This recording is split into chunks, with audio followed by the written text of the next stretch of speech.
పూరి జగన్నాథ్ ఈ పేరు వినగానే మన మైండ్ లోకి వెంటనే వచ్చేది మాస్ సినిమాలు, డిఫరెంట్ హీరో క్యారెక్టర్లు, అదిరిపోయే పవర్ఫుల్ డైలాగ్స్. తెలుగు సినిమా ఇండస్ట్రీలో తనకంటూ ఒక ప్రత్యేకమైన మార్క్ క్రియేట్ చేసుకున్న దర్శకుడు పూరి. ఆయన సినిమాలు చూస్తున్నప్పుడు మనకి తెలియకుండానే ఒక తెలియని ఎనర్జీ వస్తుంది.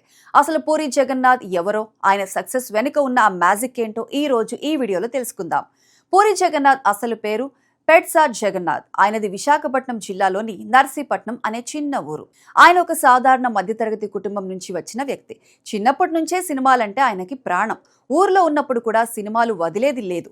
ప్రతి సీన్ని చాలా జాగ్రత్తగా గమనించేవారు. తన చుట్టూ ఉన్న వాళ్ళందరూ చదువుకో, ఉద్యోగం చేయి అని చెప్తుంటే ఆయన మైండ్లో మాత్రం ఒకటే కల ఉండేది, అదే సినిమా. సినిమా అంటే ఏంటో తెలియాలంటే సెట్స్లో పని చేయాలి అనుకున్నారు. మొదట్లో చిన్న చిన్న పనులు చేశారు. సెట్స్లో లైట్ బాయ్ దగ్గర నుంచి ప్రొడక్షన్లో ఉండే ప్రతి చిన్న పనిని చాలా దగ్గరగా పరిశీలించారు. సినిమా ఎలా తీయాలి, కెమెరా యాంగిల్స్ ఏంటి, ఎడిటింగ్ ఎలా చేస్తారు అని ప్రతిదీ ఒక స్టూడెంట్లా నేర్చుకున్నారు. అప్పట్లో ఆయన పడ్డ కష్టమే ఆయన రాసిన యాటిట్యూడ్ డైలాగ్స్కి పునాది వేసింది. లైఫ్లో పడ్డ ఆ బాధలే ఆయన సినిమాలో హీరోని అంత పవర్ఫుల్గా చూపించేలా చేశాయి. దర్శకత్వం అంటే ఏంటో తెలియని రోజుల్లో పూరి జగన్నాథ్ ప్రముఖ దర్శకుడు రామ్ గోపాల్ వర్మ వద్ద అసిస్టెంట్ డైరెక్టర్గా చేరారు. ఇది ఆయన కెరీర్లోనే అతిపెద్ద టర్నింగ్ పాయింట్. వర్మది ఒక విలక్షణమైన శైలి. సినిమా మేకింగ్ లో ఆయన వాడే కొత్త కొత్త టెక్నిక్స్, క్యారెక్టర్ ని బిల్డ్ చేసే విధానం, అద్భుతమైన స్క్రీన్ ప్లే, అవన్నీ పూరి చాలా దగ్గరగా గమనించారు. తనదైన స్టైల్తో స్వతంత్ర దర్శకుడిగా పూరి తెలుగు ప్రేక్షకుల ముందుకు తెచ్చిన చిత్రం బద్రి. పవర్ స్టార్ పవన్ కళ్యాణ్ తో ఆయన చేసిన ఈ ఫస్ట్ మూవీనే అప్పట్లో సెన్సేషన్ క్రియేట్ చేసింది. క్లాస్, మాస్ అనే తేడా లేకుండా యూత్ నుంచి ఫ్యామిలీ ఆడియన్స్ వరకు అందరూ బద్రి సినిమాకి ఫిదా అయిపోయారు. ఆ సినిమాతో పూరి జగన్నాథ్ అనే పేరు టాలీవుడ్ లో ఒక బ్రాండ్ గా మారిపోయింది. ఒక్క సినిమాతోనే ఒక స్టార్ డైరెక్టర్ గా గుర్తింపు తెచ్చుకోవడం అంటే మామూలు విషయం కాదు. కానీ పూరి అది చేసి చూపించారు. పూరి కెరీర్ లో ఒక కీలక మలుపు, అది ఇండియన్ సినిమా. ఈ సినిమా గురించి ఎంత చెప్పినా తక్కువే. అప్పటి వరకు హీరోలంటే చాలా పద్ధతిగా, క్లాసీగా ఉండాలి అనుకునే ఆడియన్స్ కి ఒక రఫ్ అండ్ టఫ్ హీరో ఎలా ఉంటాడో చూపించారు. ఆ సినిమా డైలాగ్స్ అయితే అప్పట్లో ప్రతి కాలేజ్లోనూ, ప్రతి గల్లీలోనూ మారుమోగిపోయేవి. ఈడియట్ తర్వాత అమ్మా నాన్న ఓ తమిళ అమ్మాయితో ఫ్యామిలీ ఎమోషన్స్ ని కూడా తన మార్క్ మాస్ స్టైల్లో చూపించగలనని నిరూపించుకున్నారు. అలాగే శివమణి, పోకిరి, మహేష్ బాబు కెరీర్లోనే కాకుండా టాలీవుడ్ చరిత్రలోనే ఇదొక సంచలనం. మహేష్ బాబుని ఒక కొత్త కోణంలో, చాలా కూల్ కానీ అదే టైంలో చాలా పవర్ఫుల్ గా చూపించారు పూరి.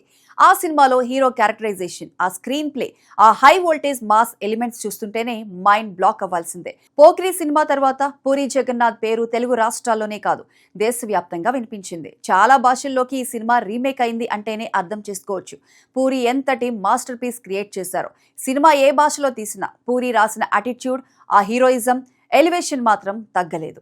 పూరి మార్క్ అంటేనే యాటిట్యూడ్. హీరో క్యారెక్టర్ ని చాలా కొత్తగా చూపిస్తారు. ఈడియట్ సినిమాలో రవితేజ కావచ్చు, పోకిరిలో మహేష్ బాబు కావచ్చు, వాళ్ళకి భయం ఉండదు, యాటిట్యూడ్ ఎక్కువ. నాకు ఒకటే లైఫ్, అది నా ఇష్టం అనే రేంజ్ లో క్యారెక్టర్స్ రాస్తారు. ఆయన సినిమాలో డైలాగ్స్ కూడా అంతే. ఒకే ఒక్క డైలాగ్ తో సినిమా మొత్తం లెవెల్ ని మార్చేస్తారు. ఎంత క్లాస్ హీరో అయినా సరే పూరి డైరెక్షన్ లో కనిపిస్తే మాస్ ఆడియన్స్ కి ఫుల్ కిక్ ఇస్తారు. అది పూరి రైటింగ్ పవర్. అలాగే టెంపర్ సినిమాతో ఎన్టీఆర్ కి ఒక కొత్త ఇమేజ్ ఇచ్చారు. చాలా మందికి ఆయన గొప్ప డైరెక్టర్ గానే తెలుసు, కానీ పూరి జగన్నాథ్ ఒక మంచి నిర్మాత కూడా.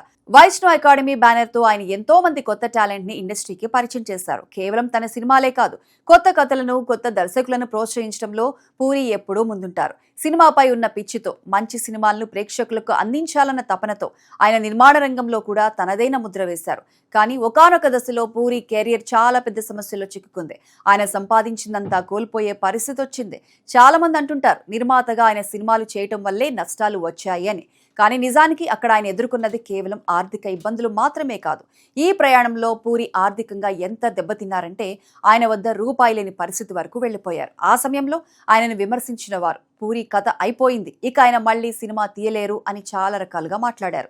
నమ్మిన వ్యక్తులు వెన్నుపోటు పడవటం, ఆర్థికంగా పెద్ద మొత్తంలో మోసపోవటం, ఇవన్నీ ఆయనను మానసికంగా చాలా కుంగదీశాయి. ఒక డైరెక్టర్గా, ఒక వ్యక్తిగా ఆయన ఒంటరి అయిపోయిన క్షణాలవి. పూరి ఎప్పుడు ఒక మాట అంటారు, సక్సెస్ వచ్చినప్పుడు అందరూ వస్తారు, కానీ ఫెయిల్యూర్ వచ్చినప్పుడు మనం ఒంటరిగా ఉంటాం. ఆ ఒంటరితనమే మనల్ని గెలిపిస్తుంది. ఆయన జీవితం కూడా అలాగే సాగింది. నమ్మిన వాళ్ళు మోసం చేసిన, కష్టాలు చుట్టుముట్టిన ఆత్మవిశ్వాసం ఒక్కటే ఆయన్ని కాపాడింది. నమ్మిన వాళ్ళు మోసం చేసిన, కష్టాలు చుట్టుముట్టిన ఆత్మవిశ్వాసం ఒక్కటే ఆయన్ని కాపాడింది. ఇక పూరి పర్సనల్ లైఫ్ విషయానికి వస్తే ఆయన భార్య పేరు లావణ్య. వీరికి 2 పిల్లలు.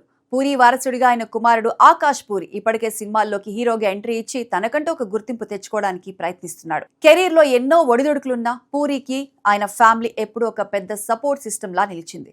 ఏ డైరెక్టర్ కెరీర్ లో అయినా ఎత్తుపల్లాలు సహజం.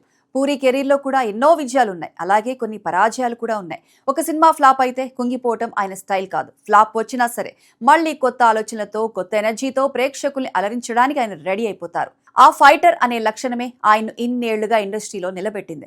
ఒక దశలో పూరికి సరైన సక్సెస్ లేని టైంలో ఆయన్ని మళ్లీ మాస్ ఆడియన్స్ దగ్గరకు తీసుకెళ్లిన సినిమా ఇస్మార్ట్ శంకర్. ఆ సినిమాలో ఎనర్జీ, కథనం ప్రేక్షకులకు తెగ నచ్చేసింది. ఆ సినిమాతో పూరి మళ్లీ ఫామ్ లోకి వచ్చి తనలోని మ్యాజిక్ ఇంకా పోలేదు అని ప్రూవ్ చేసుకున్నారు. ఆ తర్వాత లైగర్ సినిమాతో పాన్ ఇండియా రేంజ్ లో భారీ అంచనాలతో ముందుకొచ్చారు. అయితే సినిమా ఆశించిన స్థాయిలో ప్రేక్షకుల్ని మెప్పించలేకపోయింది. అది ఫెయిల్ అయినా సరే పూరి మాత్రం నిరాశపడలేదు. మళ్లీ కొత్త కథలతో విభిన్నమైన ఐడియాలతో ఆడియన్స్ ని థ్రిల్ చేయడానికి కష్టపడుతున్నారు. ఆయన ప్రయత్నం ఎప్పుడూ ఆపరు. అదే ఆయన స్పెషాలిటీ. అయితే ఈసారి ఆయన ఎంచుకున్న కథ స్లమ్ డాగ్. దీనికి తోడు మన మక్కల్ సెల్వన్ విజయ్ సేతుపతి తోడయ్యారు. ఒక పక్క పూరి పవర్ఫుల్ డైలాగ్స్, మరోపక్క విజయ్ సేతుపతి అదిరిపోయే యాక్టింగ్. చాలా మంది అంటుంటారు పూరి కంబ్యాక్ కష్టమేమో అని, కానీ ఆయన్ని తక్కువగా అంచనా వేయకూడదు. ఎందుకంటే పూరి ఫామ్ లో ఉన్నప్పుడు హిట్ కొట్టడం కంటే పడిపోయినప్పుడు తిరిగి లేవటం బాగా తెలుసు. స్లమ్ డాగ్ సినిమా కేవలం ఒక సినిమా కాదు, పూరి మళ్ళీ తనేంటో నిరూపించుకోవడానికి చేస్తున్న ఒక ప్రయత్నం. జీరో నుంచి మొదలుపెట్టి కోట్ల వ్యాపారం చేసే స్థాయికి, ఆ తర్వాత మళ్ళీ జీరోకి వచ్చి అక్కడి నుంచి అద్భుతంగా కంబ్యాక్ అవ్వడం అనేది పూరి జగన్నాథ్ లాంటి ఫైటర్స్ కి మాత్రమే సాధ్యం. ఆయన లైఫ్ నుంచి మనం నేర్చుకోవాల్సింది ఇదే. పడిపోవడం అనేది మన చేతుల్లో ఉండొచ్చు, కానీ మళ్ళీ లేవాల్సిన బాధ్యత మనదే. చివరిగా చెప్పాలంటే పూరి జగన్నాథ్ ఒక డైరెక్టర్ మాత్రమే కాదు, ఆయన ఒక ఎనర్జీ. ఫ్లాప్ వచ్చినా హిట్ వచ్చినా నా పని నేను చేసుకుంటూ పోవాలి అనుకునే ఆయన కసి, ఆయన క్రియేటివిటీ చాలా మందికి ఇన్స్పిరేషన్. మళ్ళీ పూరి నుంచి ఒక మాస్ హిట్ కోసం మనం వెయిట్ చేద్దాం. మరి పూరి సినిమాల్లో మీకు బాగా నచ్చిన సినిమా ఏది? ఆయన నుంచి మీరు ఎలాంటి సినిమాని ఎక్స్పెక్ట్ చేస్తున్నారు? కింద కామెంట్స్ లో మాతో షేర్ చేసుకోండి. ఇలాంటి మరిన్ని ఫిల్మీ అప్డేట్స్ కోసం మా ఛానల్ని సబ్స్క్రైబ్ చేసుకోండి.